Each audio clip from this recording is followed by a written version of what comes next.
Ayan, sa ating www.rmnnews.com/tv. Yan po yung audio video streaming. Good morning! Kung saan ay naka-ube.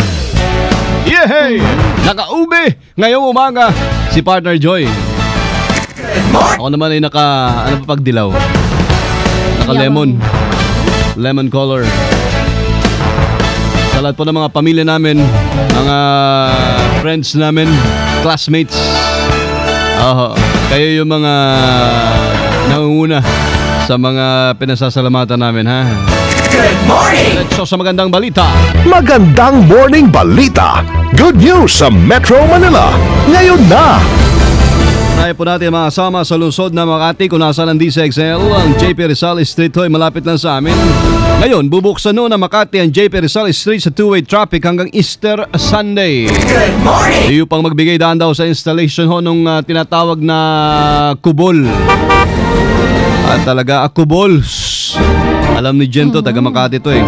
O tinatawag din Kalbaryos. Kayo pong Holy Week na isinasagawa taon-taon. Baka po nakakalimutan nyo mga kasama, Holy Week na ho talaga. Linggo di palaspas na ho ngayon. At sabihin pa sa Lunes, ano yung mga araw na may di ba? May Lunes Santo, may Santo ang pangalan. Opo ang araw. Sa pahayag na lungsod, ang two-way traffic arrangement ay magsisimula po sa Sabado at magtatapos sa March 31. So ibig sabihin, Sabado kahapon nagsimula. Kahapon kasama Joy. Oo, aabot po sa 20 kubol W na may religious teams ang tinayo na iba't ibang grupo at asosasyon sa barangay poblasyon habang nagkakaroon din sila ng pabasa para sa mga deboto. O kailan ba pinasisimula ng pabasa? Lunes? Oo, Lunes yan, di ba? Ipapakalat rin sa lungsod mga kasama ang mga public safety traffic enforcers ng MAPSA para magabayan ang mga motorista. Veras at Elga Joy Garcia. Good morning, Metro Manila. Samantala, dyan naman sa lungsod ng Marikina, hinikayat nga ng lungsod ng Marikina ang mga residente na tangkilikin ang bike loan program. Sa cycling campaign ng lungsod, magbibigay sila ng 5,000 sa bawat o 5,000 piso ito sa bawat aplikante para makabili ng bicycle at helmet mula sa mga accredited stores sa Marikina. Layunin mo ng kampanyang ito na gamitin ang bicycle o bisikleta na maging alternatibong transportasyon para sa pagpasok sa trabaho at paaralan.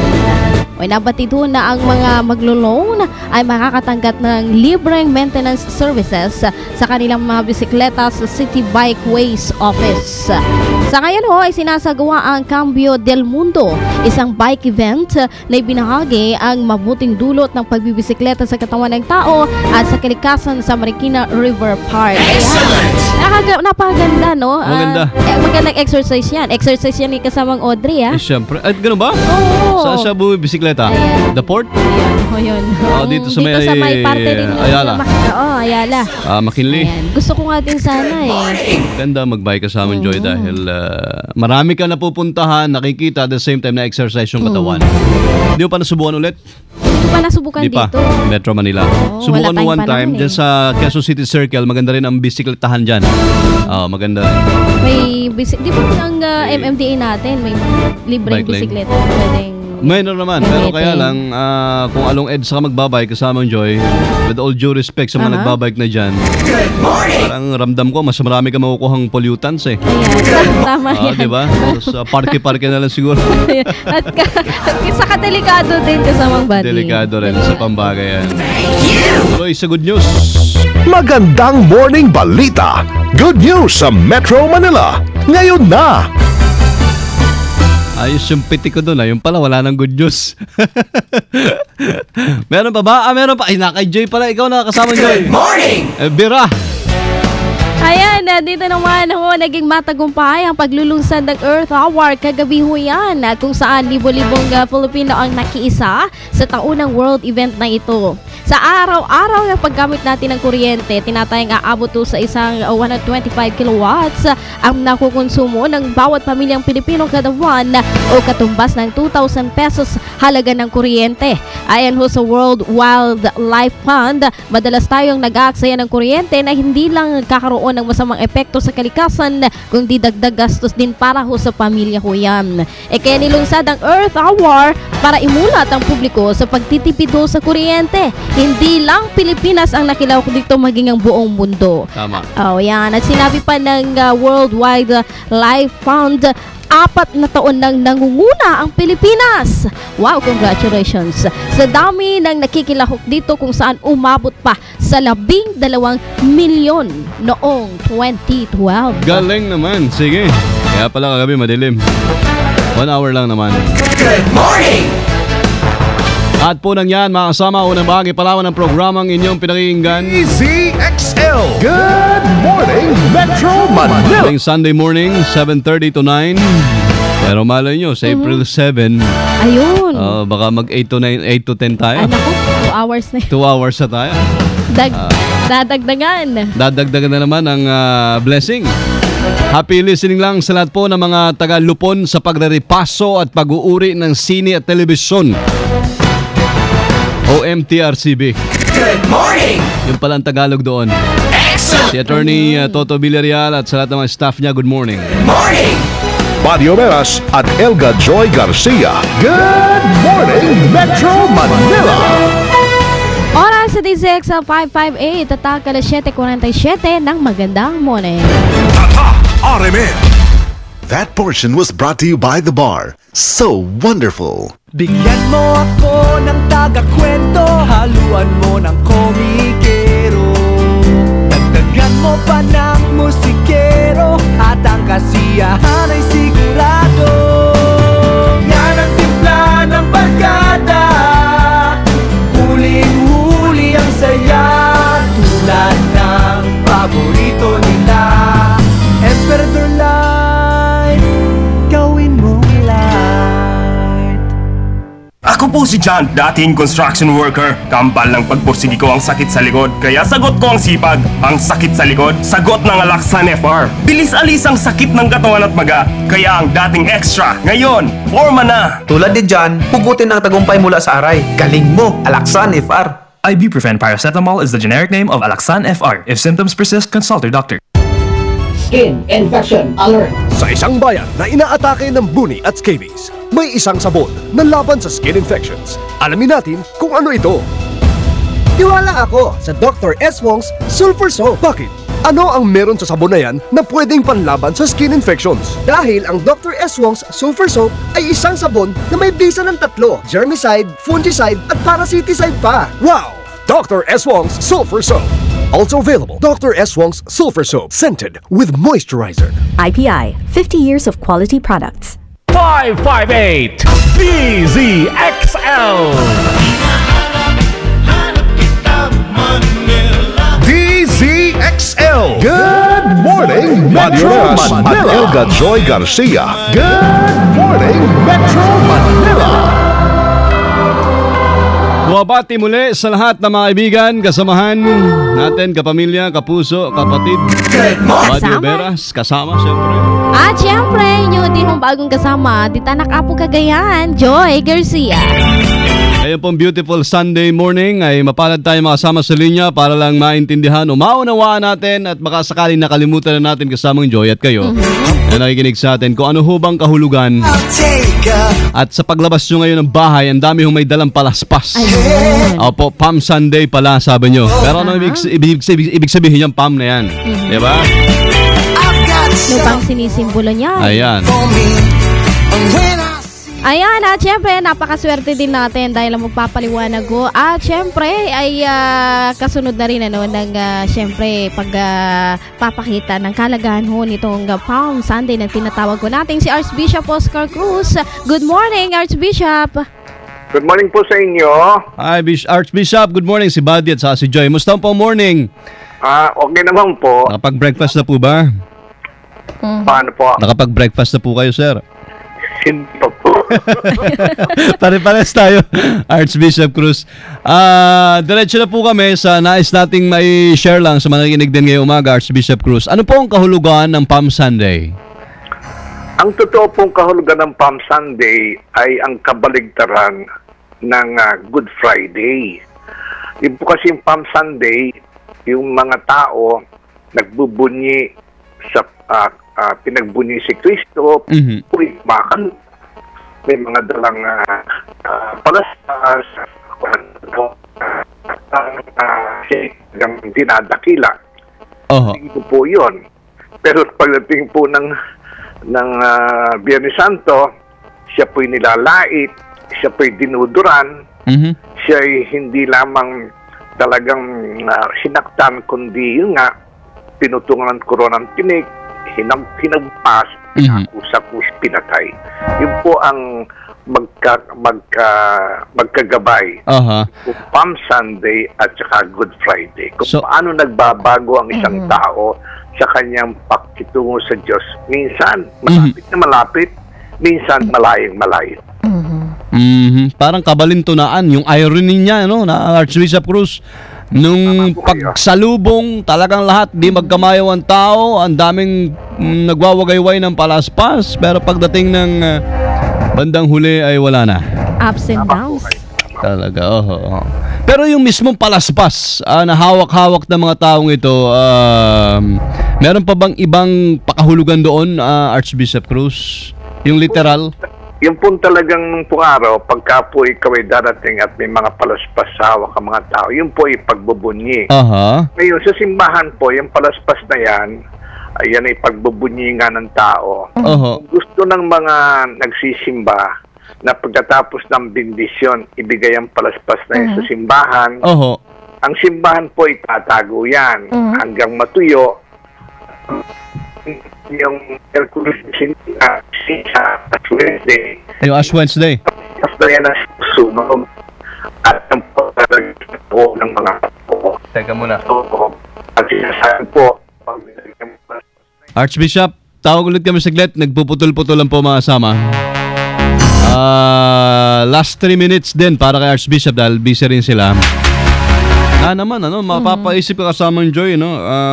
Palm Sunday, linggo ng palaspas, talagang pagsalubong natin, masaya-masaya tayo. Ayun. So dumating yung ang hari. palaspas na yan, yung pala yung sinisimbolo niya ng ating kasiglahan na tayo nga ay dinalaw. Para may dumating na superstar. Diba? VIP. Meron pang nakasampa sa isang punong sasalubong sa kanya dati, nahulog. Archbishop Cruz, balik po tayo. Hopefully okay na yung linya natin. Okay na po, mukhang okay na po. Ayos na po. Ang sabi ko po kanina, sa sobrang pagbubunyi ng pagsalubong sa dakilang may kapal sa isang hari, meron pa yata isang nakaakyat sa punong nahulog. Iba po naman yung pagkataon na yun. Iba ba yun? Iba po yun. Oo nga. Si Sakeo po yun na gusto niyang makita si Kristo. Opo. Siya po ay kolektor ng buwis. Okay. Gusto niyang makita si Kristo, maliit nga siya. Kaya siya punik sa isang puno, nahulog po ang mama. Ayan. Pero sa isang Katoliko or sa isang talagang sumusunod sa tradisyon pong ganito, paano yung tamang pagsunod o pagtanggap po dito? Kasi with all due respect, yung iba naman makawagayway na lang ng palaspas or makapagpabindisyon na lamang pero parang may kulang. Ibig ko sabihin, kayo bilang eksperto dito, ano yung guidance na pwede ibigay nyo sa kanila? Talaga pong 3 bagay ang talagang esensyal sa paggunita sa Semana Santa. Minsan man lamang sa isang taon, minsan man lamang sa isang taon, tayo makapagsisi ng kasalanan, tayo makapagkumpisal, at tayo makapakinapang. Lahat po ng iba ay mga complementary lang yon. So ulitin ko po, pagsisisi ng kasalanan, hindi lang po sa masamang nagawa kundi pati sa mabuting bagay na hindi natin ginagawa at marami po yun. At pagkatapos nga pangumpisal at pagkatapos kumari pakinabang. Lahat po ng iba, halimbawa yung Visa de Iglesia, Way of the Cross, lahat po yan, puro complementation lang po yan ng the spirit of the whole Holy Week. Oho. Ayan Archbishop, itong palaspas mismo, ano ho yung talagang sinisimbolo ko nito? Kasi karamihan sa ating mamamayan na nagtutungo sa simbahan ay talagang pinapabless ho ito at inilalagay ho nila sa kanilang pintuan na sinasabi daw na ito yung pantaboy ng malas. Ang pagpalaspas po talaga ay pagbubunyi, sa gisag ng pagbubunyi. At yan nga po, naging tradisyon na kung siya binindisyonan, tulad ng ibang bagay na binindisyonan, yung po mga Katoliko, tinuturing niya na may bisa kahit paano, kaya po sinasabit sa kanilang mga bahay para wag daw matamaan ng kidlat, something like that. Pero yun po isang debosyon, isang paniniwala na hindi naman talagang masasabi natin parte ng ating pananampalataya. Pero ano ho yung sinisimbolo din sa ating hong mga Kristiyano, lalo na't nagbubunyi itong sinisimbolo nga ho nitong palaspas na ito? Ang maganda po yan talaga, mas malalim na kahulugan ng palaspas na yan. At sabi ko nga kanina, yung pong mga taong may gustong ibigay pagkatapos ng bindisyonan ng pari ang palaspas, kung gusto nila ibigay sa simbahan, ang simbahan po, yung parish church na yan, itatabihan hanggang matuyo. At yan din pong palaspas na yan ang susunugin at yung abo po ng palaspas, siyang ilalagay sa noo ng mga tao pagdating ng Miyerkules de Ceniza. Sa makatwid, yung sagisag ng pagbubunyi ng tao, yun din po ang gagamitin sa tao para sabihin sa kanya, ikaw ay sa alabok galing at sa alabok ka rin pupunta. Yun po ang mas malalim na mensahe niyan. Pagbubunyi ka, okay, hindi naman masama yun, pero tandaan mo, sa alabok ka galing, sa alabok ka rin babalik. Ayun. So, hindi kinakailangang yung pagpapakumbaba, napakahalaga talaga sa lahat ng pagkakataon. Tama po kayo dyan. Archbishop Cruz, kami po ay nagagalak na makasama namin kayo sa maikling panahon para lang mas maunawaan pa naman nakararami kung anong kahulugan ng Palm Sunday na ating sineselebrate ngayong araw. Salamat po na marami, Archbishop Cruz. Salamat din po. God bless po. God bless. Archbishop Oscar Cruz, makasama. Linggo ng palaspas ngayon. Palm Sunday. Ayan. Madioneras at Elga Joy Garcia. Good morning, Metro Manila! Congratulations! Congratulations! Sa lahat ho ng mga graduates. Ayun! Ayan. Graduate sa mga magulang ho. Graduate na ho kayo sa pagpapaaral. Tama ka. Yan ay kung college. Pero yung mga high school, ay, congratulations muli. Pero sa magulang, ibig ko sabihin kasama ng Joy. Parang ang isip na mga magulang, saka lang sila makapagpahinga ng pagpapaaral pagtapos na nga ng college ang anak. Sana. Diba? Tapos, kaso hindi madalas mangyari yan. Kahit mag-asawa na may anak na, sa'yo pa rin. Graduate. Ayun. Pero just the same, iba ang feeling talaga na nakapagpapatapos ng anak at ng mga pinapaaral. Kasamang Ellie, graduate na ng high school. Yung panganay niya. Congratulations. Ayan. Congratulations. Ayan. Congratulations dahil mag-uumpisa na rin ang gasto. Ay, syempre. Nakahanda naman na si Paring Ellie. At sa lahat po ng mga sinabitan ng ribbon. Ribbon muna tayo kasama yung Joy. Sa kanya. Sa elementary. High school. Sa lahat po ng nabigyan ng certificate. Yung papel na yan, napakahalaga yan. Napakahalaga yan sa college. Kasamang Buddy, maalala ko yan. Kasi nung bata tayo, dahil sabi, napaklose din natin sa lola ko. Kapag ganitong closing, siya yung dapat nandun. Hindi pwedeng wala siya. Si magsasabit. Si lola mo? Magsasabit ng medal. O kaya ng ribbon. Napaka-importante yung role niya yun. At doon sa punto na yun, kahit pa paano, maraming mga binibigay na regalo. Siyempre, kapag ang lola, napagbigyan mo ng ganon, siyempre. Yun ang pinakamasayang parte sa naalala ko, elementary na ako, basta ang aking premyo ay bagong damit. Lahat mula sa baba pataas. Hanggat maaari lang naman. Dahil naalala ko lang talaga na sa isang estudyante, wala po sa sa sitwasyon sa buhay, nasa isang estudyante talaga yung kanya ikatatagumpay sa pag-aaral. Yung iba kasi ang daming palusot, di ba? Mahirap lang kami. Sa public lang ako nag-aral. Hindi ho ganun eh. Nasa tao mismo. Nasa bata. Mamaya ho ng konti, may graduation kami sa mga nakakatuwa yung mga bata, di ba? Ang daming mga award.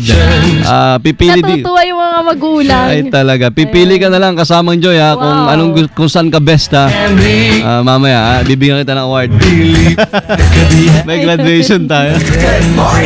Hi Kuya Buddy and good morning. Happy Sunday po. Great ko lang. Great day. Kala ko great ko lang eh. Great day. Great ko lang boyfriend ko si Joshua Angelo Doresa. Anak ng patola, din lang pa sa programa talagang pagbati. Sweet naman daw yan. Gising na siya from your girlfriend Marie. Si Joshua Angelo Doresa, kung nakikinig sa radyo ngayon, binabati ka na yung girlfriend, sinasabihan ka pa ng matamis na ikaw na nga Joy magsabi, naiingit ako. Nabasa mo?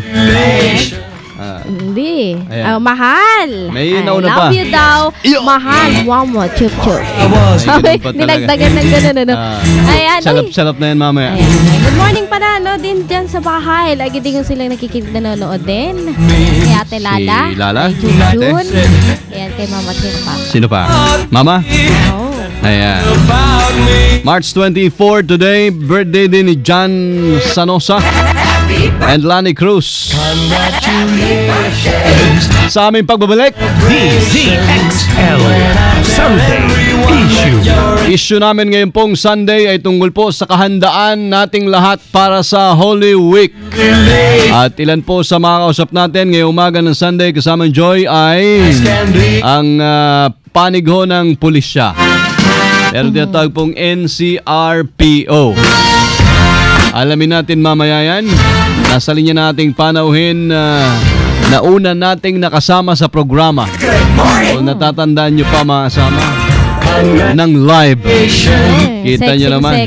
At ang dami hong, tama ka, ang daming sa Facebook, di ba? Ang Good Morning Metro Manila. Comment. Ay, ang dami. Positive comments naman. Standby lang po from NCRPO. Meron tayong bagong spokesperson. Good morning! Oras sa TZXL 558 at kalas 8:03 na ho ng magandang morning.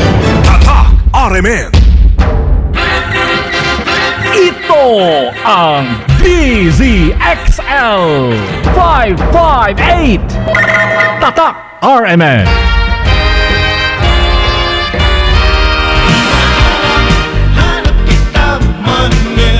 DZXL. Good morning, Metro Manila.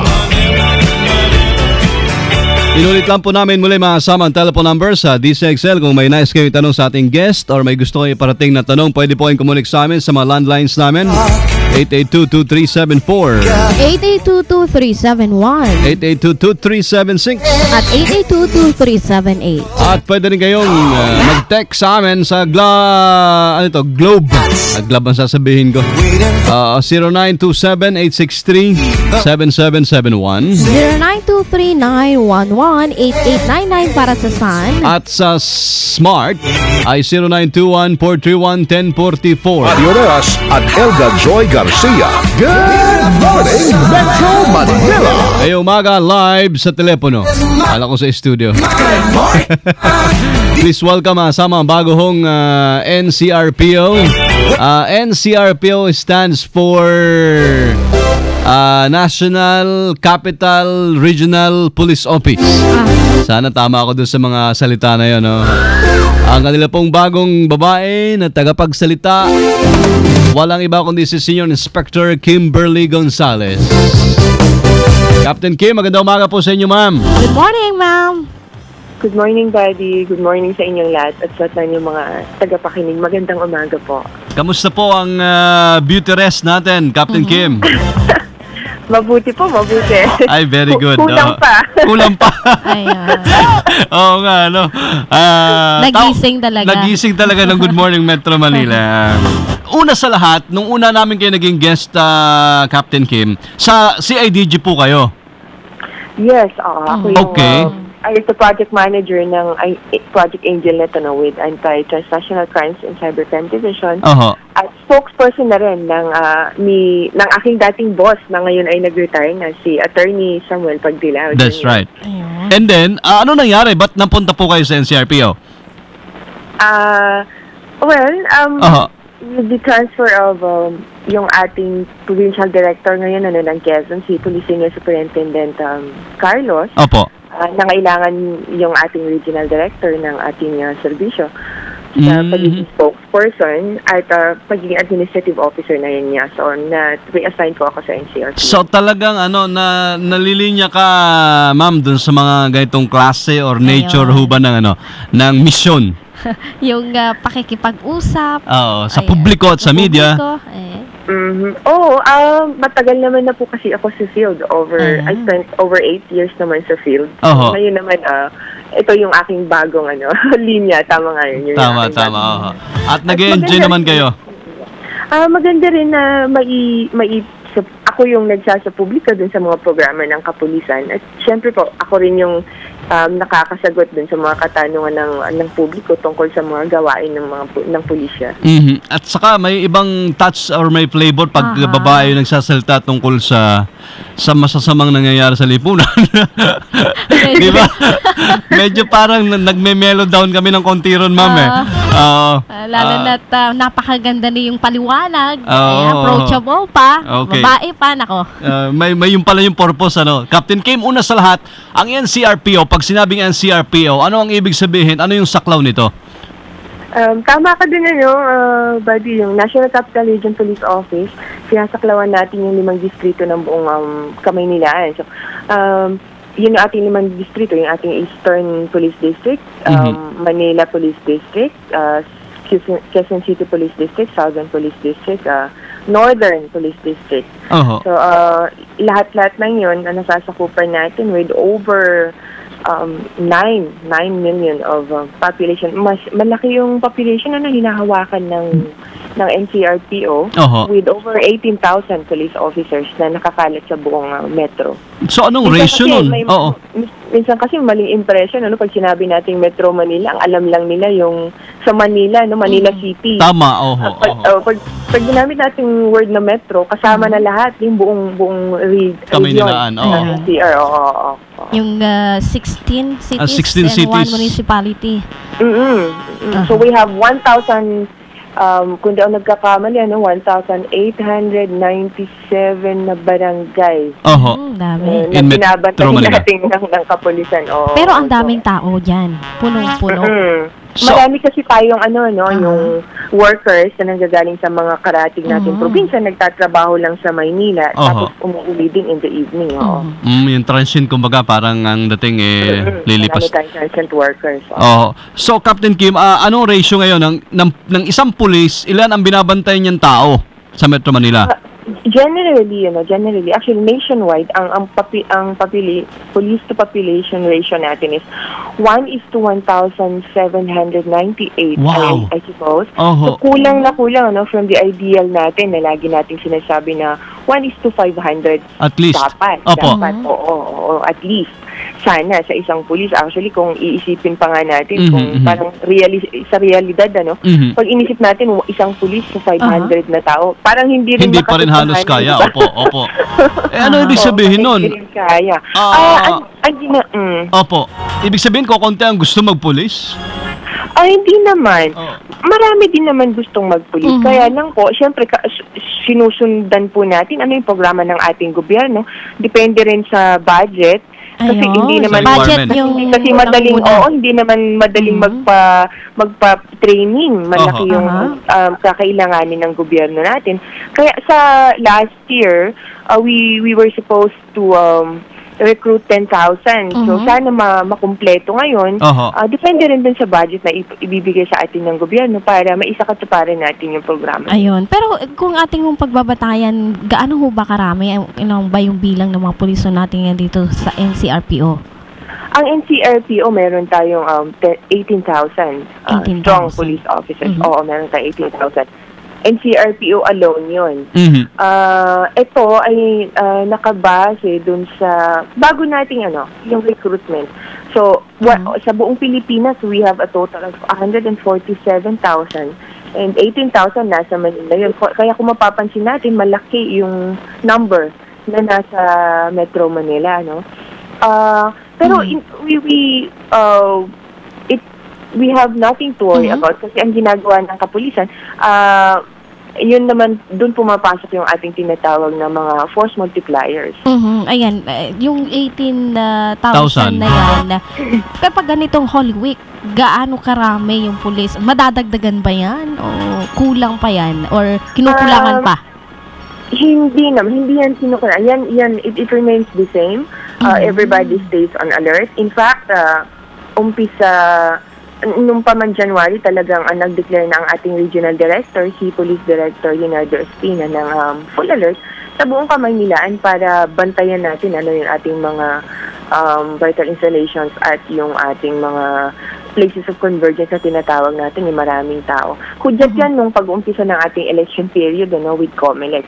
Ang ginagawa ng ating regional director is ina-activate natin yung ating mga force multipliers kagaya ng ating mga barangay chairman, barangay tanod. Okay. So, dinadagdag na lang po yung tumutulong, mga nakakadagdag sila. Malaking bagay sila sa atin dahil meron naman tayong ng local government unit yung suporta ng ating local government unit. So, and marami dito, kagandahan dito sa bansa natin, marami tayo yung NGO na volunteer group na willing tumulong sa atin para makadagdag dun sa pwersa ng kapulisan. Lagi ko naririnig, Captain Kim, yung force multipliers na ito sa NCRPO nga, at nabanggit nyo na isa dyan nanguna yung ating mga local chief executives. Yung mga barangay kapitan na suporta nila at ang kanilang mga tao, barangay tanod.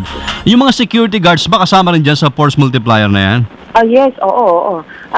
Private security agencies kasama na rin yan sa atin kasi sila yung malaking pwersa sila sa ating mga vital installations na tinatawag, yung ating mga bangko, yung ating mga simbahan, yung ating mga malls.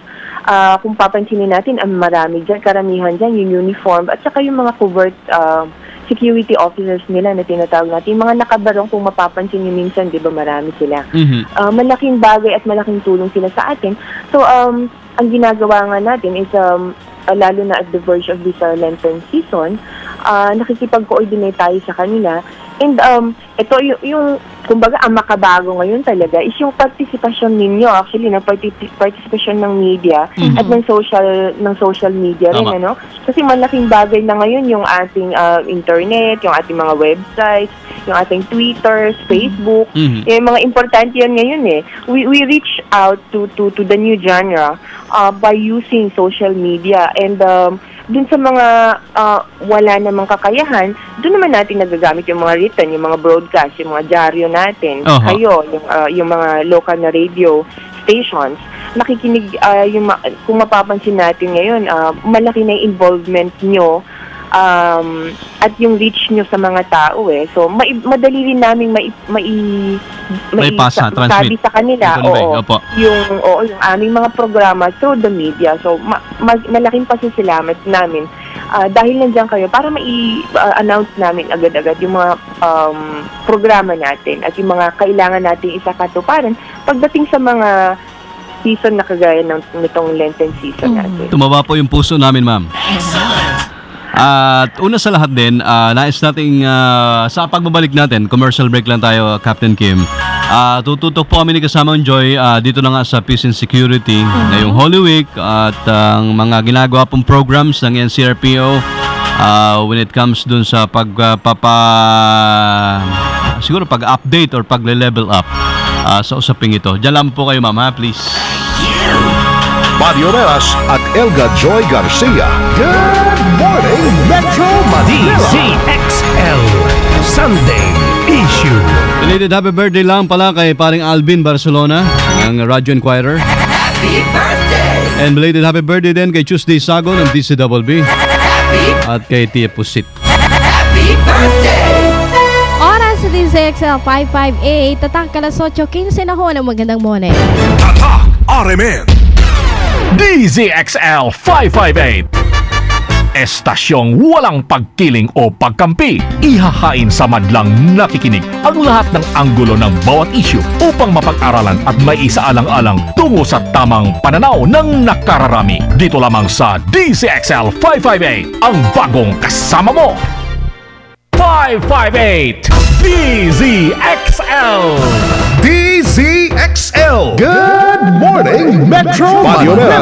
At Elga Joy Garcia. Good morning, Metro Manila. Happy listening lang din. Ngayong umaga natutok sa atin si Mon Samson ng Manila Bulletin. Sabi niya, good AM. Idol, kape na. Nasaan ba yung kape ko? Yan. Sarap. Maganda pa sa umaga si Joy. Ayan, salamat. Kita mo naman, ha? Sunday lang naman yan eh. Ikaw talaga. Magbigyan. Parts Basta kapag Sunday, gwapo at gwapa ho tayong lahat. Napaka-humble mo talaga. Pinabalikan po natin for the last 14 minutes or more ang ating pumbutihing tagapagsalta ng NCRPO. Sila po yung malaking payong na nasa ilalim po nila, maliliit na payong ng katulad ng Eastern Police District. Southern Police District. Yan yung ating paboritong lugar. Yan ang lugar mo kasama, Joy. Ang Manila Police District. Ayan, ang Northern Police District. At ang QCPD. Ayan. Captain Kim, morning ulit. Good morning po ulit. Paano yan? Nakakadalo ka ba dun sa mga limang offices na yon? Nanunurpresa ka rin? Ay, oo naman po. Oo. Kasama siyempre ang ating regional director. Patuloy kasi, no, halos sa buong linggo kasi ang ating regional director, no, hindi yan naglalagi sa kanyang opisina. Okay. Pagka kinakailangan lamang siyang pumirma, siyempre may administrative job din naman po sa yung mga kailangan niyang pirma para sa ating sa mga proyekto ng ating reyon. Pero more often than not, nasa labas po yan at iniikot niya talaga yung ating mga distrito, no? Tuloy-tuloy yung kanyang pakikipag-ugnayan sa ating mga district directors na talaga namang aktibo din sa pagpapatupad ng ating mga programa. So ngayon papasok na po at ngayon Palm Sunday na, and then this coming days, mga santo-santo na mga bawat araw. Pansin ko lang, paano yung ginagawa ninyong paglalapat ng security measures sa Kamaynilaan, considering, sabi ko nga, na parang pag mahal na araw, ang Metro Manila, ghost town eh. Parang, oh, di ba ma'am? Oo. So parang wala masyadong problema kung tutusin, kasi papauwi lahat. Nakakatuwa nga eh.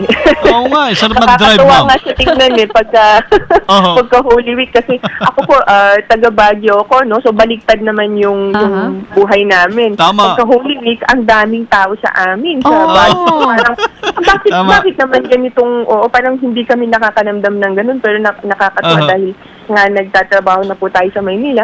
Natutuwa ako dahil nasanay ako, no, na araw-araw talaga naman pong makikipag gitang ka sa traffic, ganyan. Dito pag Holy Week, sabi ko, Holy. Holy ito talaga. pala yung Maynila. Ito pala talaga yung Maynila. Pagka yung siguro noon ganito dito kasi maglalakad ka sa Roas Boulevard na walang katao-tao, wala ding sasakyan. Yes, very less. Sabi ko, hindi pala, kumbaga parang secured po yung Kamaynilaan. Nevertheless, of course, our guards, we never let our guards down. Dahil last week po, nakapagdeklara na yung ating chief ng Philippine National Police, si Police Director General Purisima ng ating mga gagawin at i-implement sa ating mga distrito. At naisagawa na po ng ating regional director, na kausapin niya ating mga district directors. Kapareho rin po ng last year, siguro pero kagaya nga po ng sabi ko kanina, mas malaki involvement ngayon ng media, no? Dahil minsan, yung mga announcement natin, nagagawa na rin natin through the media, yung mga hindi natin mapuntahan na lugar, nalalaman nila yung mga programa natin through the media. So, malaking bagay yun sa atin. This year, ang ginagawa natin, tinatawag natin, we're padding. Yung pinapad natin yung buong Metro Manila. Yung pad natin, tinatawag yung Police Assistance Desk. Okay. Na it's in short term for Police Assistance Desk. Pero this time, kasama natin, at ini-encourage, kasama natin actually, parang joint ito, kasama yung ating yung counterparts natin sa Armed Forces of the Philippines, kasama yung ating mga volunteer groups, yung ating mga, sanabi natin kanina, yung ating mga private security groups na tinatawag natin, yung ating mga security guards, yung tanong nyo kanina, yung ating mga youth volunteers, marami so at least lahat-lahat. Yes. Ang sinasabi natin dito is nagiging epektibo yung ating mga programa kung involved lahat ng mga sektor natin, yung mga sektor ng gobyerno natin, dahil umpisa natin sa barangay level, dun sa barangay level, ang ginawa natin, kino-ordinate natin yan sa ating mga local government units, nga, na sinasabi niya kanina, yung mga barangay chairman natin at mga barangay tanod, kasama yan ng pulis para magpatrolya, dun sa mga barangay natin, at hindi lang sa mga barangay, kundi pati mga subdivisions natin. Ayun. Kasama yan para mag-patrol. Doon naman sa ating mga kalsada, kausap natin ang Metro Manila Development Authority, MMDA, yung ating napaka-aktibo, si Chairman Tolentino. Babantay din sa traffic. Tama, na-implement na nila yung CCTV. Malaking bagay yan sa atin dito sa buong Kamaynilaan. Very constant naman yung coordination ng ating regional director at si Chairman Tolentino. So, malaking bagay kasi yung traffic. Pero kagaya nga na sinasabi natin kanina, pag Lenten season naman, mapapansin natin dito sa Manila. So maayos po yung traffic talaga. So yung assessment ho natin, ma'am, last year at itong Holy Week, asahan na ho natin na kahit papaano ay walang masyadong problema. Yes.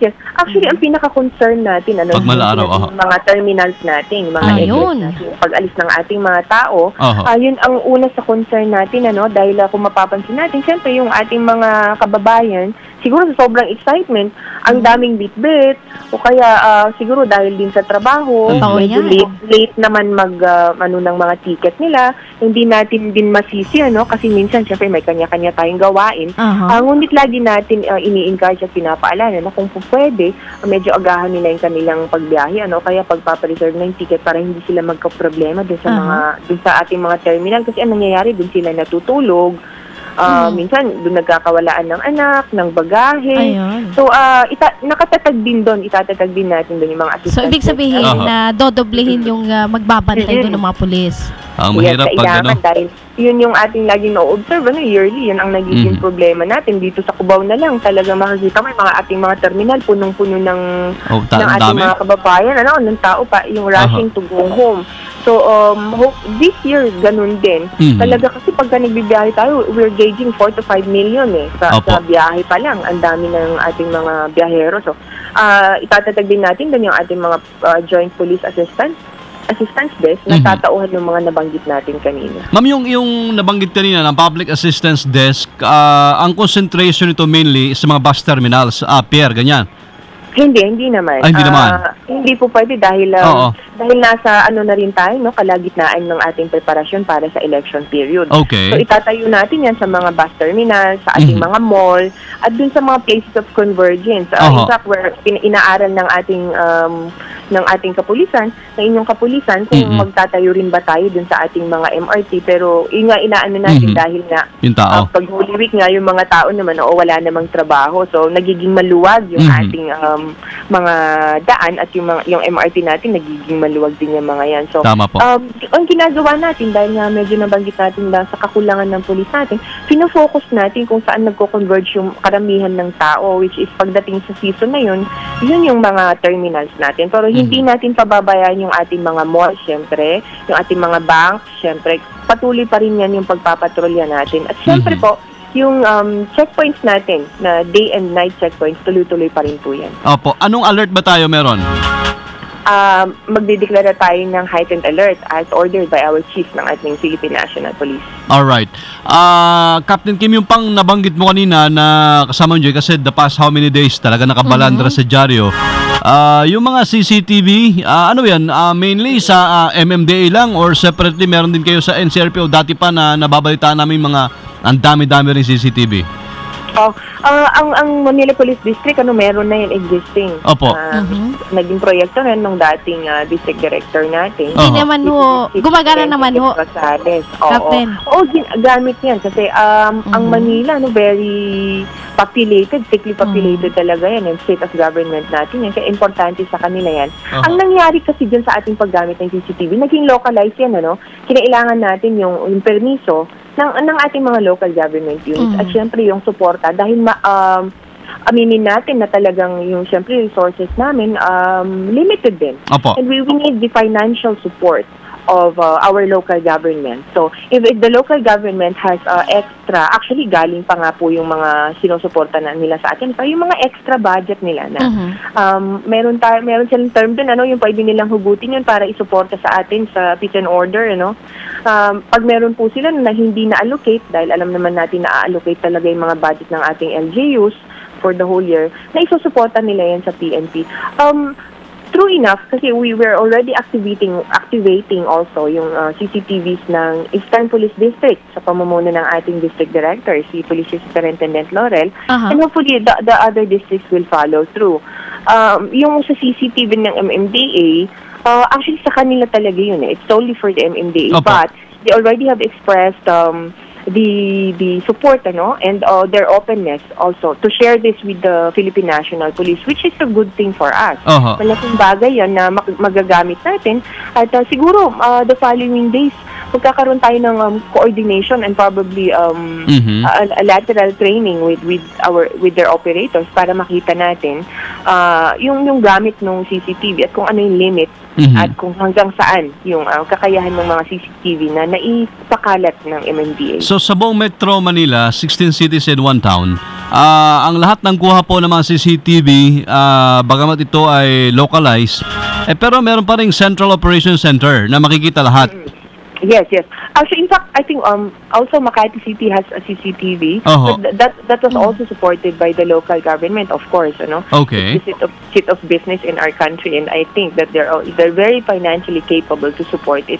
They had it for a very long time. Matagal na sa kanila yon. And malaking bagay yon. Kung makikita nyo naman yung Makati, wala tayong masyadong problema dyan, except yung mga one-way na ang dami. Ay, nako talaga. Sinabi mo, Captain Kim. Pero, maswerte tayo, that we have a very yung ating chairman ng MMDA is very active and he's very pro technology yung tinatawag natin na finally we have CCTVs and 100 is already good and that's hopefully we will have more. Ang daming eyes in the sky.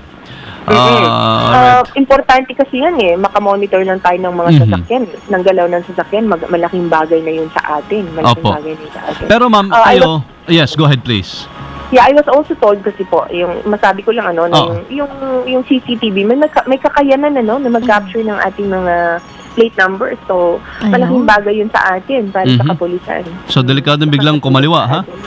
Oo. Bawal. Oo. Tama naman po yun. Okay. Captain Kim, among those, itong mga ginagawa ninyo, like may CCTV na tayo, active ang social media, alin yung mataas ang tingin ninyo na antas ng naire-report ang krimen through these channels? Alin yung mas marami pa rin? Yung pumupunta pa rin sa presinto, tumatawag, or paano? Mapapansin natin, since na kasi ka rin ang kapulisan din, active yung ating din social media, yung ating text mga chief PNP. Marami ring nagte-text, siguro dahil mas convenient, na mag-text ka nila, report mo na lang, report mo kay chief. Meron din kami the same mechanic with NCRPO. And natatanggap namin yung mga SMS na yun. At hindi naman na-action naman ho, Captain. Yes, we don't want to, we don't want people to say na sabi lang nila yan. But every day po yan, binabasa po yan isa-isa ng ating regional director. He finds a way to sit down and really read. And as much as possible, talagang paglabas niyan sa table niya, meron yan note kung anong gagawin, sinong action. Ganun kaagad yun. very yung ating RD, very welcoming siya sa lahat ng mga tao na gustong kumausap at mga ngailangan ng aksyon, agarang aksyon, pareho lang I think now we have a balance of yung ating kung paano i-reach yung kapulisan dahil yung iba nasa Facebook. Dahil galing nga po ako ng CIDG, so meron tayong mga text, meron tayong Facebook na reports, meron tayong emails na natatanggap. Wide open naman na po ang kapulisan pagdating sa ganyan, So what we want to do is encourage the public to report and to help us also. It works in both ways. Laging sinasabi ng ating RD, sana po, sabi niya sa ating mga kababayan pag nag-iikot siya na, una po, i-report niyo po sa amin kung may katiwali ang ginagawa yung kapulisan natin at yung mga kababayan natin. At i-report niyo rin po sa amin, kung may mabuti silang nagagawa. Dalawa, may mabuti silang nagagawa, sabihin nyo rin po sa amin para mabigyan natin ng kaukulang aksyon, yung mga gawain na ito. Pero di ngayong Holy Week lalo na, ano ho yung mga usually na naipaparating ko sa inyo ng mga reklamo, di ho kaya dinudulog ko ng problema? Yearly. Ang nakikita natin talaga dyan is yung pagnanakaw. Yun. Kasi nga, yung mga kabahayan natin, walang tao, Walang tao na, yung mga normally naman, hindi naman pula tayo, may kasambahay para maiwan at bantayan yung mga kabahayan natin. Pangalawa, yung ating nagkakaroon ng, this is not about crime, but also yung mga kababayan natin nagkakaproblema pag nagbibiyahe. Dahil sa kakulangan ng pag-check ng kanilang mga sasakyan bago bumiyahe. Minsan. Tapos, lagi nating nire-remind na bawal yung alcohol and deadly weapons. Pero minsan may mga kababayan pa rin natin na tayo na nagbibit-bit nito. So, lagi nating pinapaalala, Yung una, yung sinasabi nga natin na sa ating mga kababayan na kung bago sila umalis ng kanilang mga tahanan, ipasok po natin sa lahat ng bahay, sa bahay natin, yung mga importante ba na huwag natin i-display, kunwari mga bike natin, huwag natin iwanan sa labas, ipasok natin sa loob ng bahay natin at ikandado po natin ng maayos. Importante po, it's a very simple technique na yung iwanan nating ilaw sa harapan ng bahay natin, para parang may tao sa ating bahay. Pero kung talagang hindi naman po, dito nagagana yung ating sinasabi na bayanihan, na ibilin natin yung ating mga bahay dun sa ating mga kapitbahay. Dahil tayo naman po, natural sa atin, nakakilala natin yung mga kapitbahay natin. Ibilin natin kung yung kapitbahay natin nandyan lang. Sabihin hindi naman natin aalis tayo. Aalis tayo, walang tao sa bahay. Kasi minsan biglang may tao. May naglilipat na ng, tawag naman natin, lipat bahay. May naglilipat na ng gamit natin. So, at least yun man lang, preventive na siya Tapos, pangalawa po, kilalanin po natin yung ating mga barangay officials at yung mga pulis na nakatalaga sa lugar natin. Kasi importante po yun kaya importante na mapatrolyahan nila yung area ng ating mga bahay. Tama, may iikot dyan, may roronda. Maiikot po nila, rorondahan po nila yan. O kaya, Captain Kim, kung kakayanin ng budget, isi-CCTV mo yung bahay mo. Kahit nasaan ka, i-check mo lang sa laptop mo, di ba? Aba, ang ganda ng bahay ko. Parang napapanood ko lang yan sa mga movie kasi mag-body Marami na ngayon kung mapapansin natin, diba sa mga barangay natin, may mga iskinitan na nilalagyan na ng ating mga barangay chairman ng CCTV. Idagdag ko lang po yun, kung kaya naman ng budget natin, maglagay tayo ng marami na tayong mabibili ngayon, kumbaga generic na alarm, mga burglar alarm. Tama. Lagyan natin mga bahay natin. Kung kaya natin mag-spend ng pera sa load natin, bakit hindi natin kaya mag-spend para sa mga bagay na makakatulong sa seguridad natin, Pero ito rin yung ating reminder sa ating mga kababayan bago sila bumiyahe sana. I-check nila yung kanilang mga sasakyan, kanilang batteries, lights, oils.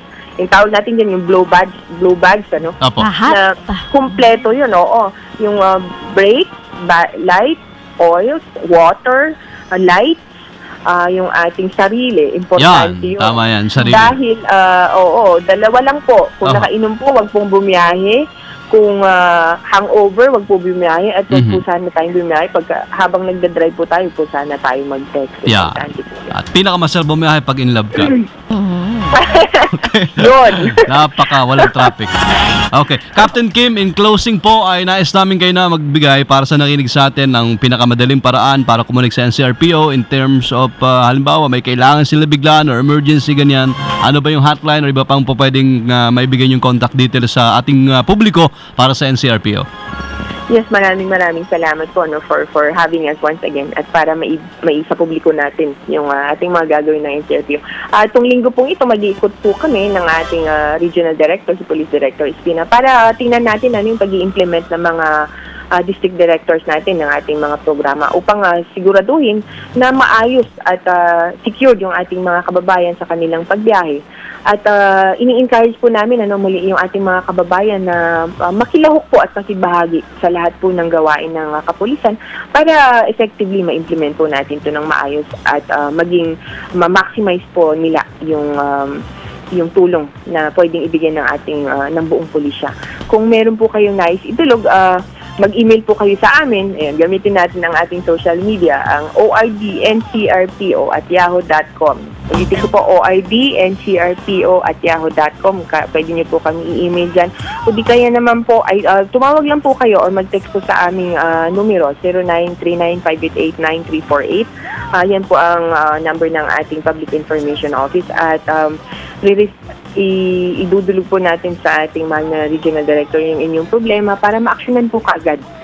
At sana po ay ibigay niyo po ang inyong kooperasyon sa amin pagdating po lalo na dito sa Semana Santa at isama na rin po natin yung eleksyon. Maraming salamat po at magandang umaga. Thank you very much muli, Captain Kim Gonzales, ma'am. Ingat po kayo. Salamat.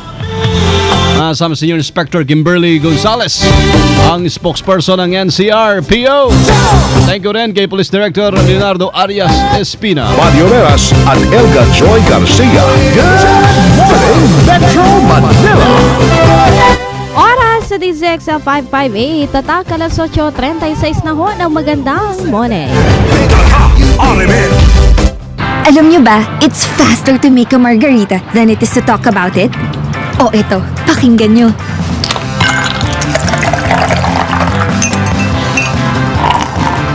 Tapos! Ilang seconds yun?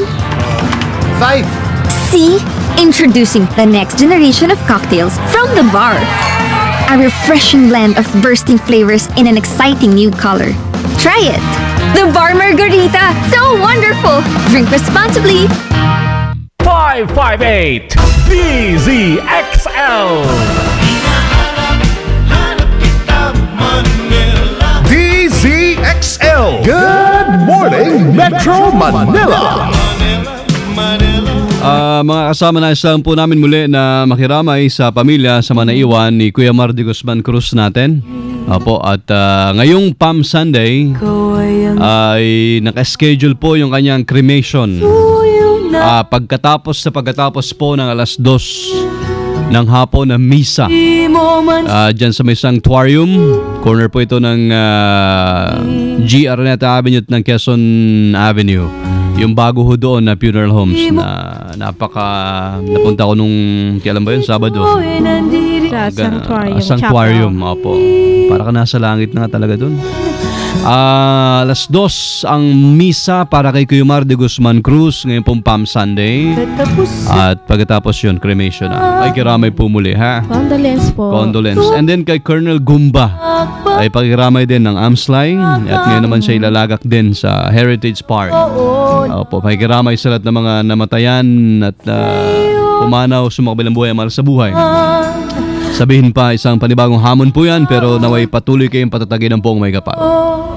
Mario Veras at Elga Joy Garcia. Good morning, Metro Manila. Metro Guide. Shopping, dining, gimmick, entertainment. Metro Guide. Meeting place, watching. Metro Guide. Rest, relax. Metro Guide. Alamin po natin kung saan masarap kumain, mamasyal today kasama si Miss Joy. Lalo na kapag ganitong kasamang body ay Palm Sunday, marami yung mga nagtatanong saan ba pwedeng magsimba? At ano ba ang ano ba yung history, sabihin na natin, sa mga simbahan natin dito sa Metro Manila ho yan. Unahin ho natin dyan sa Baclaran. Baclaran. Tinatawag na National Shrine of Perpetual Health. Yan palang tawag dyan, pinakamalaking church. Oo, kasi kadalasan sa Baclaran Church. Apo, pero yung Yan lang. National Shrine of Perpetual Help. Ayun. So, ito yung tinatawag na home daw ng Mother of Perpetual Help icon. Ito ho ay simbolo ng hope, inspiration, and miracles. So, at Wednesday pala yung kinoconsider na Baclaran Day. Tama. At marami pala yung mga deboto talaga dyan. Umaabot pa ng 100,000. At kung pinapalad-palad ka pa kasama Joy, may mga artista pa dyan, mga VIPs na madaling araw, hating gabi, nandyan para magdasal. So, dami. So, maabot ng 100,000 na yung talagang nagtutungo dyan. Yan, baka kayo hindi pa napunta ho ng Baclaran Church, ha? Malamang may hindi pa. Marami pa. Nakakapunta. Meron pa? Meron pa. Isa pa. Diyan ho sa Parish Church ng St. Joseph. Las Piñas naman ho ito. Ito ho itinayo noong 1700s. Ito yung historical church house na bamboo organ ho sa buong mundo. Ayan. Ito ho ay popular ho destinasyon ng mga turista before pa ng National Museum ng Pilipinas. So, meron hong bamboo organ ho dyan sa National Cultural Treasure noong 2003. At best time din ho ito na pwede ho nating mapasyalan lalo na ngayong nito buwan ho pala ng Pebrero. Ayan. Annual Bamboo Organ Music Festival naman. Pebrero. Pebrero yan. Okay, dagdag lang natin din kasama Joy, maliban sa Baclaran Church, tinatawag ho National Shrine of Perpetual Help. Natawag lang attention ko bago na ating Metro Guide. Ang Manila Cathedral. Oo, ang tawag naman dyan, Church of Our Lady of the Immaculate Conception. Kita mo na, mga pangalan talaga ho ang bawat simbahan Kaya lang hindi tayo partikular. Ang nangyayari, kung saan ang lugar plus yung simbahan. Kaya Baclaran Church, Quiapo Church, Manila Cathedral. Yung pala may mapakalan talaga. Antipolo may Church. May sinisimbolo din. Anong simbolo ng Manila Cathedral? Meron din. Ano yung simbolo raw ng lakas at progreso ng Pilipinas. Ng bansa. Antindi pala, 400-year-old church. Kung saan naging kabahagi po ng sandamukal na kasaysayan. Ay nako, marami yung pinagdaanan yung Manila Cathedral. And marami na rin ang ikinasal dyan na matindi ang pinagdaanan. Ayun. Isa pa yung San Sebastian Church. Ayun, marami yung may gusto Ito pag kinakasal talagang pinipili din yung hindi lamang mismo yung kagandahan ng church, kundi yung history ng church na yun. Ayan. At yung, yan nga, sabi mo yung sinisimbolo. Ayan. Saan mo ba gusto magpakasal? Pass forward lang ako. Biglang ganon. Para, hindi ko pa naisip. Safe answer talaga si partner dyan. Good morning! Sa San Agustin kami kinasal Ayan, wow! San Agustin Church, dyan sa Intramuros.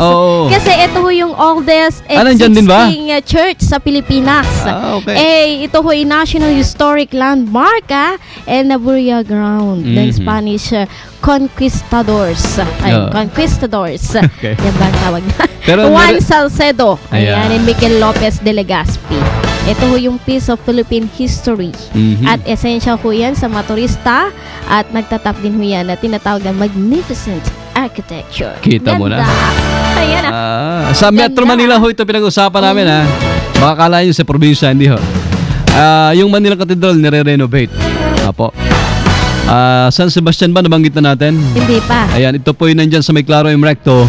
At napakaganda ho nito sa labas at sa loob. Yan naman po ay popular para sa kanyang tinatawag na historical heritage, architectural excellence. Ito po ang tawag niya na Basilica of San Sebastian. Ito daw po ang nag-iisang buong bakal na simbahan sa Asia. Talaga naman po napaganda. At outstanding example of 19th century and new Gothic architecture and Christian art. At paborito ring pakasalan. Teka muna, mali yata yung Tagalog ko. Paborito hong venue para sa kasal. Wedding venue. Yan. Dahil sa kanyang kagandahan. Maganda ho talaga. Tama ka, minsan ang mga nagpapakasal, habang nagre-ring pa rin ang telephone number na ating mga kausap na isa pang ahensya ng pamahalaan sa Holy Week Preparedness, ito daw hong San Sebastian Church. Ang gusto namang nagpapakasal dyan, Una, yung ganda ng exterior, yung simbahan, yung labas. Tapos, kung mahaba daw yung aisle, yung lalakaran mo kasama, Joy. Diba? Kasama ba yun sa kinikonsidera? Di ba? Dapat mahaba. Masarap. Alam mo kasi kasama nga, buddy, minsan lang daw sa buong buhay na ikakasal ang babae. Okay. At ang lalaki ilang ulit din. So, yung iba, habaan mo na. Yung iba, ganun din namin lahat. Pero yun nga, no.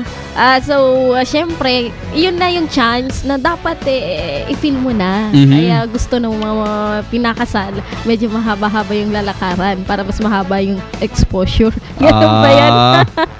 Ayan na. Saan pa? Maliban ho dyan, meron din pa isa, no? Sa Metro Manila pa rin ho ito. Okay. Yan sa St. Pio Chapel. Ito ho yung fairly new, bago ho ito. Bago? Saan ito banda? Ito naman tinatawag na Solemnity and Miracles din. It is home para ho sa mga famous stigmatic and Saints Miraculous Relics. So, ito yung kasama nyo dito sa Maynila. Kung ito yung Padre Pio, St. Pio Chapel, ito dito sa may, kung hindi ako nagkamali, dito sa may Eastwood. Ayan. Ito ho yung, tama. Ito yung model after ho ng Church of Our Lady of Grace. Which is the shrine of Padre Pio sa Italia ho. Ayan. Napakaraming milagro ng ginawa po ni Padre Pio. Intercession. Inspiring testimonials of answered prayers. Ang dinidisplay ho sa chapel na yan. Ayan, dyan po yan sa may Eastwood, mga kasama. Sa may Bagong Bayan, Quezon City, bago mag-Eastwood. Maganda pong magsimba rin nga dyan.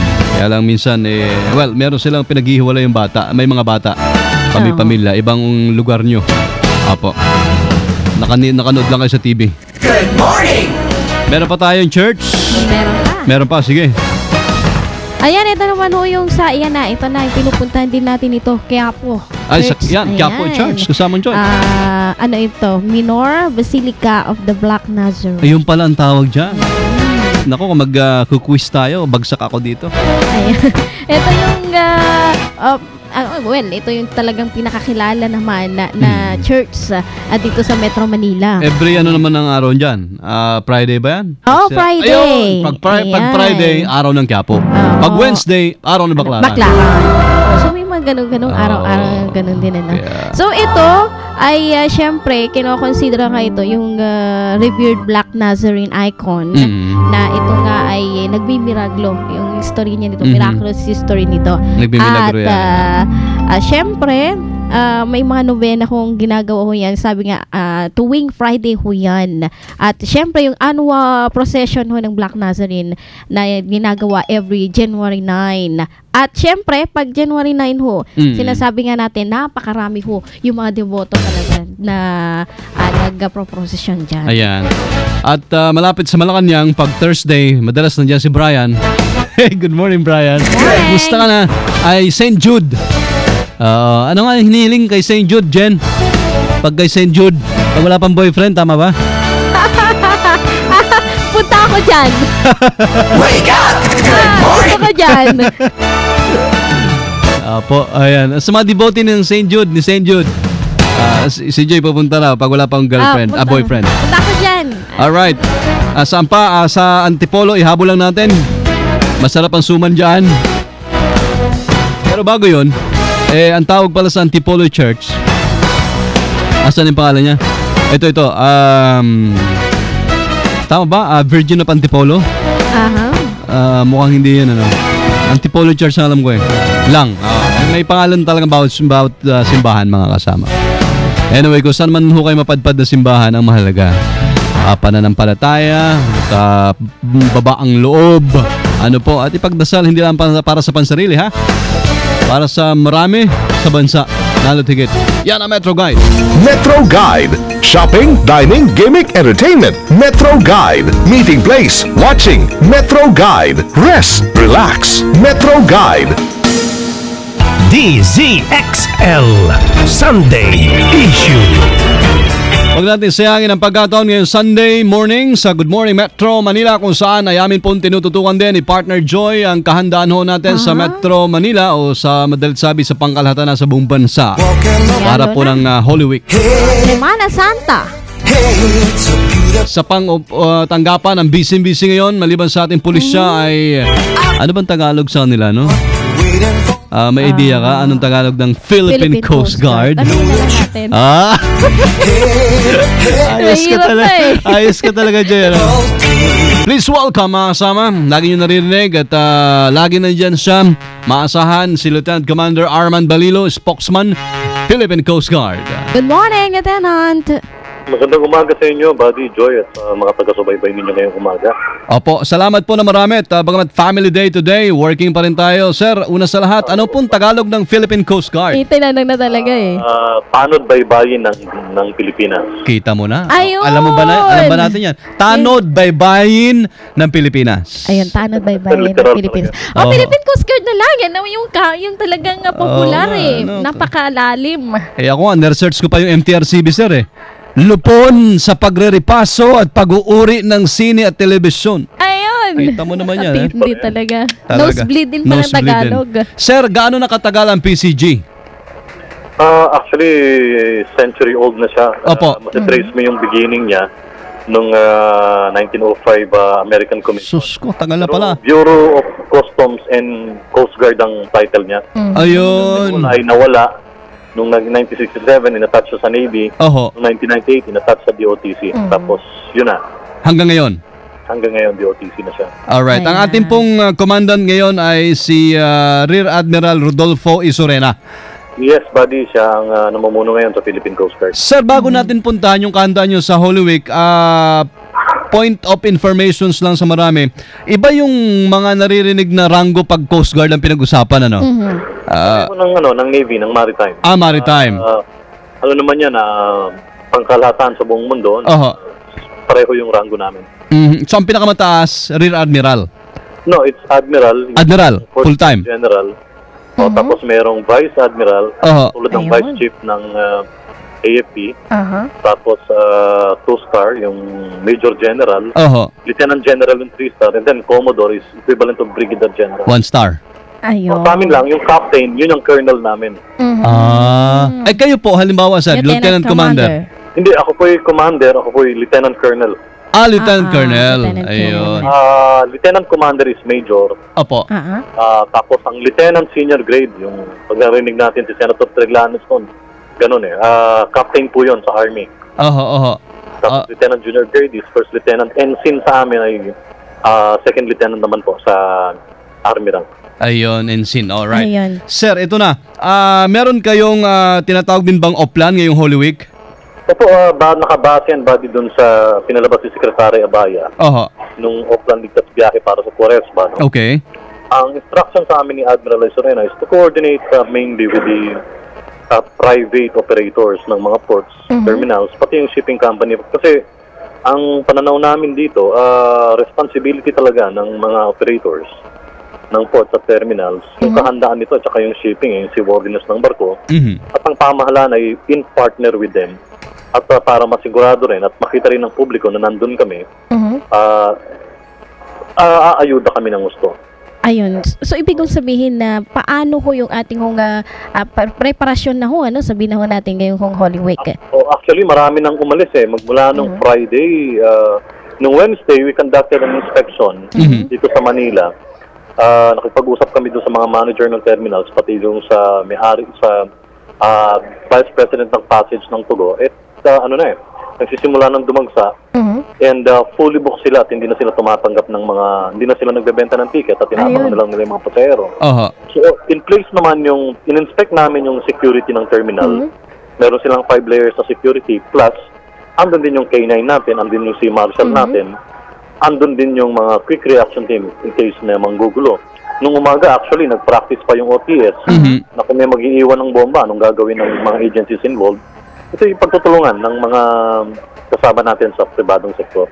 Opo. Sir, totoo po ba na may mga colorum din na mga shipping vessels ngayong panahon ito ng Holy Week? Alam mo, buddy, kung natatanda mo noon, pag nag-uusap tayo, lagi naming inuulit-ulit yan. Kasi noon talagang marami. Oho. Pero ngayon medyo may mangilan-ngilan na lang. Okay. At hindi na masyado, pero patuloy pa rin ang babala natin. Kasi sa ganitong mga pagkakataon na maraming pasahero at nagkukulang yung sasakyan pangdagat, minsan yung mga bangkang pangisda, kulang ng life jacket, equipment, na hindi naman talaga design for pang-travel, no? Na doon nagkakaroon ng overloading. At pag nagkaroon ng aksidente, problema pa rin namin kasi nga wala naman silang kompletong life jackets. Lalo tigit po siguro, sir. Opo, tama, sir. Naputo lang kita. Pero lalo tigit ka ako sana, siguro doon sa mga pupunta ng mga bakasyonan, mga beaches, mga ganyan. May mga ibang, lumulusot. Yun na nga po. Ang isa pang problema namin dito, Buddy Joy, napakalaki ng coastline natin. Hindi lahat yan sa Pampang umalis. Kung sa Pampang, masisita namin. So dapat talaga po, yung role ng media na naman dito, ina-appreciate po namin. Opo. Kapag kadalasan, nakakatanggap kami ng tawag doon sa mga kaibigan natin sa media, sa mga reporters on field. Kaya yun ang pag-asa namin para masawatan namin ito. So aminado ho tayo, sir, na talagang hindi ho natin talaga na-monitor lahat talaga ng ganito. Hindi kakayanin. Oo, hindi kakayanin. Pag umalis yan siguro mga sa kabilang kilometro ng beachfront, hindi na natin na-monitor yan siguro matsatsambahan natin yan pag nagpatrol. Pero yun na nga ang pinakamainam dito na solusyon, yung pakipagtulungan din ng mga kababayan mismo natin i-report sa Coast Guard, kahit sa PNP, kahit doon sa mga nagbabantay doon sa karagatan. Ayan, at saka maging mismo siguro dito sa mga pasahero na rin, na iwasan. Dahil buhay nilang nakataya din dyan. Kung dito sa... Ang problema namin dyan, dahil nga sa gusto madali, tapos mura, yun ang... Lusot talaga. Attract nila, Opo. Sir, dito sa Metro Manila, for sure mababantayan yan. Pero yun nga, ang dilema natin, yung mga malalayong lugar na ngayon, dito sa Maynila, maraming papalis ngayong week nito about, ang taas pala, about ang sinasabi ni Rear Admiral Rodolfo Isorena, sir, nasa 40 to 80% ang taas ng pasahero ngayong, simula ngayong break na ito ng Lunes hanggang tuloy-tuloy na. Tama ka dyan, buddy. Ay, di ang haba ng pila sa pier natin. Paano gagawin yung sistema sa pag-inspeksyon? Yun na nga, ang sabi namin 3 oras dapat nasa pier na kayo. Okay. Mahaba yung layers ng security, makipagtulungan kayo sa mga port authorities. Para talagang hindi kayo maistorbo masyado. So wala pa namang silang mga delays na na-encounter. Sakto naman yung mga oras, kaya wala pa naman tayong nakikita ng problema. So ano yung mga, may nag-text sa akin kahapon, hindi ko naman masyadong pinansin, but ang sabi niya is, meron daw nahuli natari ng manok papuntang Bacolod. May mga bawal, ano bang bawal? Bawal, hindi ko alam. Tari ng manok. Tari ng manok, wala namang problema yon. Okay. I-deposito lang. Ayun, so kailangan... Silyo, yung mga blunt instrument, ng karpintero, maso. Okay. Basta i-deposito lang, huwag lang itago. So pwedeng madala? Yung mga barel, yung mga flammable materials, yung mga toxic materials. So lahat po ito chinecheck ko talaga natin. Dapat alam. Merong mga x-rays yung mga terminals. Tapos meron pa tayong K9, meron yung private sector, meron din po yung Coast Guard. So, paano ang ibig nyo sabihin, i-deposito lang, sir? Ano? Paano ang ibig nyo sabihin, i-deposito lang? Ibig sabihin, madadala din nila pauwi? Madadala nila yon. Merong regulation dyan Okay. Yung mga gamit na ganyan, i-deposito lang po, tapos may claim stub yan. I-deklara lang, kumaga? Tapos i-deklara lang, pagkatapos makukuha nila yun sa point of destination. Hindi ko lang alam ang provision ng tare. Yes, sir. Kasi kung sports, ano ba? Kasi parang ang... Fighting naman, sports naman. May legal fighting. So, ang sa akin lang siguro, basta i-declare. Okay. So, kung kinakailangan ng permiso, dapat alamin din nila. Dapat dali nila. Dapat kumuha sila ng permit sa mga authorities. Ang concern ko naman sir, regarding dito sa overloading, kasi usually yan to ang problema. At paano kung wala na masakyan talaga at gusto talaga, ipinipilit talaga. Ano yung sa atin yung role natin dito? Ang mahirap kasi doon, pipilit natin na umalis, tapos nagkaroon ng aberya, masasawi pa. Ganyan yung nangyari doon sa mga Korean sa Mindoro kasi pinigilan na namin. Sa Puerto Galera? barko, kumuha ng barko na bangka, umalis sa iba sa kabilang area. Tapos ang daming sinakay. Nung nagkaroon ng problema, yun na. So, wag nang hawa nga pong pangkilikin ito. Ang sabi ko nga sa inyo kanina, kung makikita po ito ng mga kababayan natin, ipagbigay alam sa Coast Guard o sa anumang authorities na meron dyan. Magawa natin ng paraan. Sayang sir, wala pa tayong CCTV along the shoreline. Ayun. Oo nga, oo. Opo. Pero may pag-asa. Hindi, sana. May pag-asa. Mahal eh. Ngayon ko lang narinig yung suggestion na yan. Tingnan natin, meron naman kasing internet sa CCTV monitor eh. Tingnan natin, kaya lang baka maunang mawala yung mga CCTV. Naalala ko kasi sir, may commonality kayo ng ating NCRPO dahil sa usapin nga ng seguridad at kahandaan ngayong Holy Week. But just the same, ano po ang mabilis na paraan para makakonect sa Coast Guard and eventually kung may naisip parating sa inyong concern na dapat yung aksyonan sir? Yung hotline ng DOTC 7980, tapos sa Coast Guard po 0917 sa text, PCG DOTC. Text and call po yan. Text and call. That's once again sir, pakibanggit lang yung numbers other than the letters. 0917-724-3682. Alright, okay. Tapos mabilis ng koordinasyon dyan. Ang pag natanggap yan ng operation center namin, kung saan nangyari, alam mo, yung mga barko, hindi nagsasalita yung mga kapitan na nakahinto sila na may problema pala. Hindi naman nagsasalita kasi ang mga yan eh. Tama. Itawag nyo sa operation center o meron pa palang isa. May Sea Marshal on board dyan. Lapitan yung mga Sea Marshal. Doon kayo magsumbong. Naka-uniforme naman sila. Alam naman ng mga napasero. Oo, naka-uniforme yung mga Sea Marshal. Okay. Lieutenant Commander Balilo sir, salamat na marami sa more or less ilang oras din. Ilang minuto rin yung usapan natin para sa Holy Week preparedness. Sir. Buddy Joy, salamat din sa inyo. Anytime po. Thank you so much. Si Lieutenant Commander Arman Balilo, spokesman naman ng Philippine Coast Guard, mga kasama. At preparasyon pa rin ho yan sa Holy Week.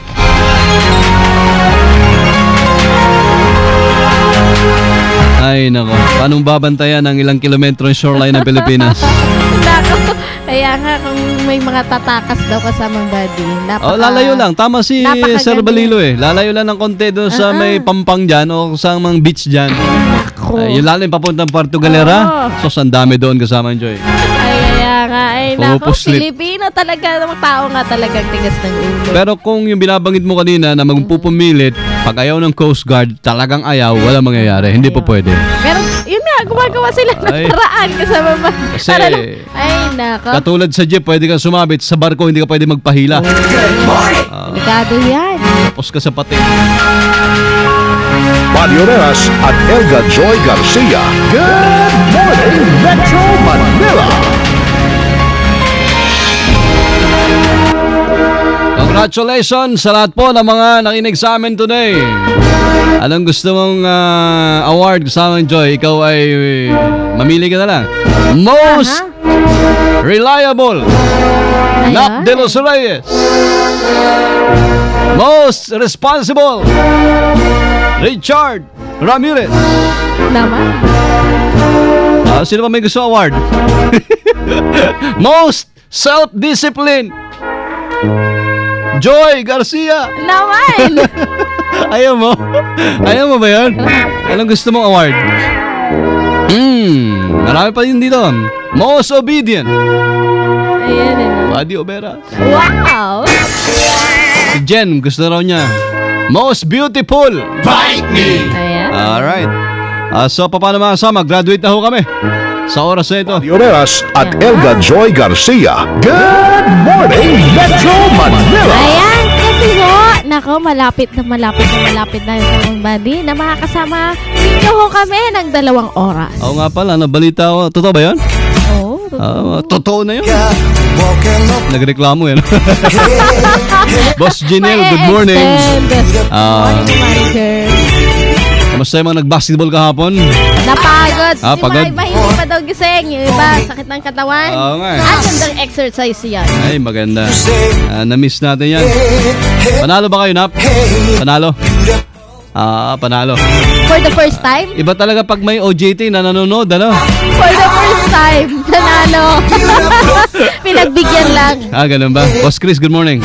At paano makasama? Di, mamamalingki pa ho ako. Ikaw kasama dyan, ang gagawin mo? Ayan, punta tayo ng church. Church. Sabi ni Brian natin, ang St. Jude ay, Antipolo ay Our Lady of Good Voyage. Ayan. Kasi yung our Antipolo, ayan, yung Antipolo ho, kahit papaano, peace and good voyage. Ito yung kung saan, Virgin of Antipolo, also known as the Brown Virgin. Ito ho ay famous at ito ho ay para sa ganun daw, yung tradition na yung aksidente, para maproteksyonan sa aksidente. Vehicle blessing. Our Lady of Good Voyage yan. Tapos yung pinupuntahan mo daw, pupuntahan mo pa, para daw sa mga walang boyfriend, pag St. Jude, mga hopeless case.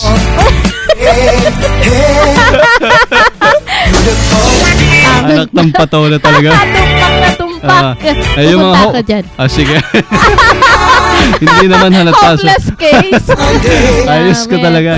Thanks, Brian. Thank you so much, partner Joy. Ayan, salamat din kasamang buddy. Salamat ho sa lahat ng ating mga tagapakinig dyan. Bye na ho. Ayan. Ayan, isang magandang araw ho ng Sunday. Ang inyong bagong kasama, Ditanak Apu Cagayan and Jen Huagal. Okay, Joy Garcia. Good morning! Thanks Richard, thanks Jen. And lahat po nakasama natin sa nakausap natin sa programa today until next Sunday. Badio Beras from the home of Tamaraw. Good morning, Metro Manila. Good morning, Metro Manila. Sumainyo ang Good Morning Metro Manila. Maagang saya, maagang biyaya. Good Morning Metro Manila. Hanggang sa susunod na linggo mga kasama, dito lamang sa bagong DZXL 558.